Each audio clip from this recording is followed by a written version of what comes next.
Section 5.5 double angle formulas. We're going to find the double angle formulas by using the sum formulas for sine, cosine, and tangent. And so what I mean by that is, what's sine of 2 theta? Well, what does 2 theta represent? 2 theta is theta plus theta. So we're going to use the sum formula for sine to expand this out. And that would be sine of theta, cosine of theta, this is technically the second angle there, plus cosine of theta, that would be the first one, and then sine of the second one. But since they're both theta, it doesn't matter. And then you have sine of theta, cosine of theta, plus cosine of theta, sine of theta, and those can be in any order. So therefore there are two of them, so 2 sine of theta, cosine of theta. So sine of 2 theta is equal to 2 sine theta cosine theta. So there's our first formula for double angles of sine. Alright, let's go to the next one. The next one will be, we're going to use the sum formula for cosine to expand. So we have cosine of 2 theta, which is equivalent to cosine of theta plus theta. Now we will use the sum formula for cosine.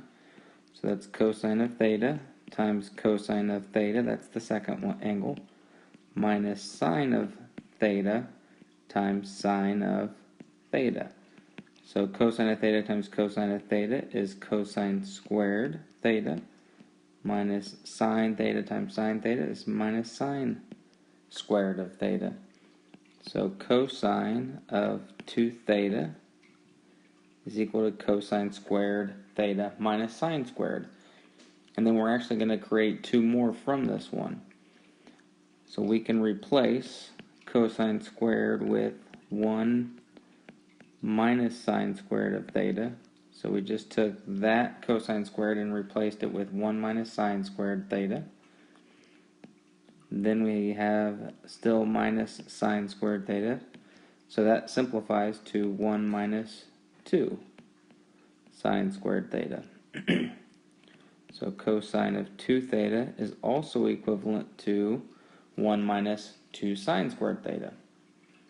And now we will do one more where we will replace the sine squared theta with 1 minus cosine squared.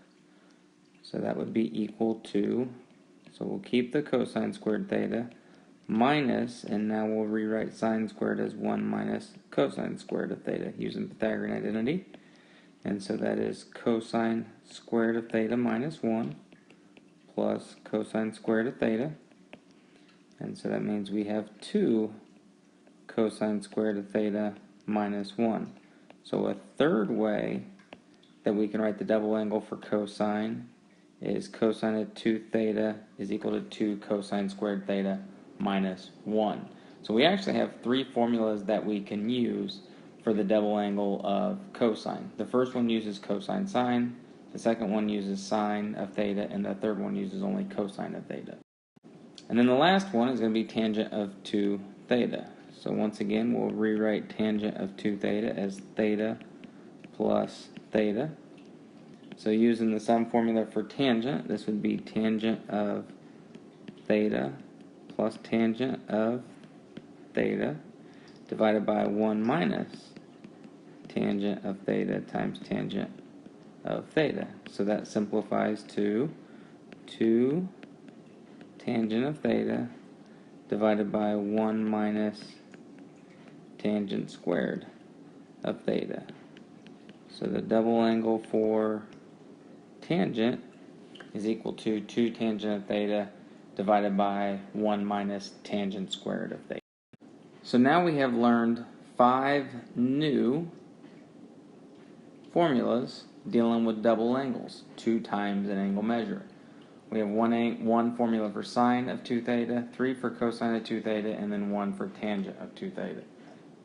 So in example 1, I've given you sine of theta is equal to 4/5, and the angles between pi and pi over 2. So similar to what we did before, is we know that the angle is in between pi over 2 and pi,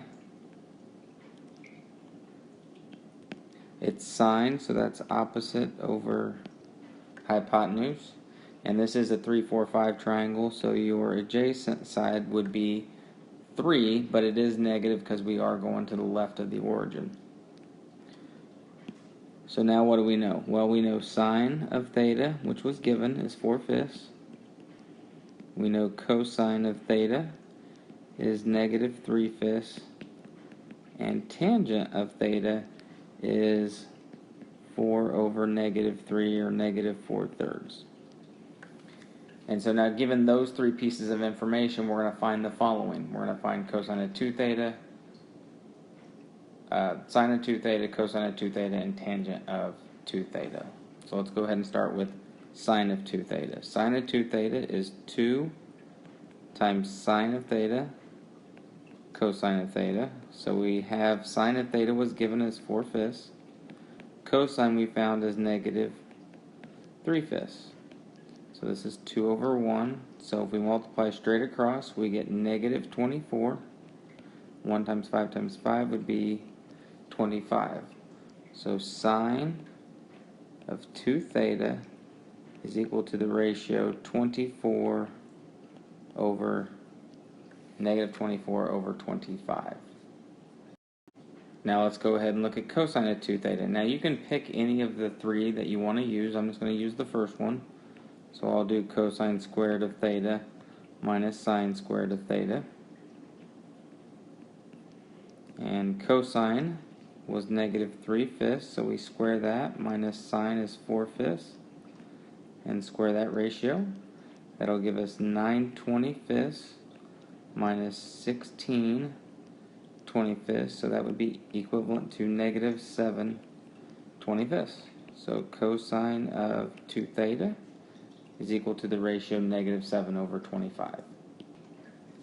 And lastly, we'll look at tangent of 2 theta, which is equivalent to 2 tangent of theta over 1 minus tangent squared of theta. So tangent was negative 4/3. So 2 times negative 4/3 divided by 1 minus negative 4/3 squared. So that's equal to negative 8/3, and then 1 minus 16/9. So that'll be equal to negative 8/3 divided by 1 minus 16/9. That'd be 9 over 9. So 9 minus 16 is negative 7/9. So that's equal to negative 8/3 times the reciprocal, 9 over negative 7,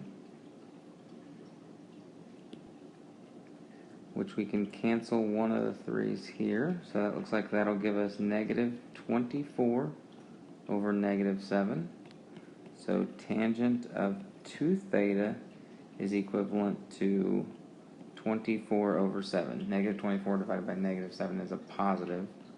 So tangent of 2 theta is equivalent to the ratio 24/7. So this is one way we can use the double angle formulas. Another one is we can establish more identities now that we have more information about double angles. So if we have cotangent of 2 theta is equivalent to cotangent squared theta minus 1 divided by 2 cotangent of theta, and we want to establish this identity, we could start with the left-hand side and kind of work backwards from there, knowing that cotangent of 2 theta is 1 over tangent of 2 theta. Or we could take the right-hand side and start evaluating it, knowing that we need to get cotangent of 2 theta, which would be the reciprocal of tangent of 2 theta. So really, either way that you want to go, I think would work out on this one. I'm going to start with the right-hand side by changing cotangents to tangents, because once again, even though we can't change this side, this is what I am thinking, is that this is 1 over tangent of 2 theta, which would then be the reciprocal of that, which means I would have 1 minus tangent squared of theta over 2 tangent. So I'm not going to change it to tangent of theta. I'm not going to change it, but that's what I'm thinking as to what I'm going to try to get to. So cotangent squared we can rewrite as 1 over tangent squared by using the reciprocal, minus 1, but I do want to find a common denominator, so I'm going to change that 1 to tangent squared of theta over tangent squared of theta. And that's all being divided by 2 times 1 over tangent of theta. So now we have a common denominator on top, so that's 1 minus tangent squared of theta over tangent squared of theta divided by 2 over tangent of theta. So now I'm going to multiply by the reciprocal, so that'll be 1 minus tangent squared of theta over tangent squared of theta times the reciprocal, which would be tangent of theta over 2.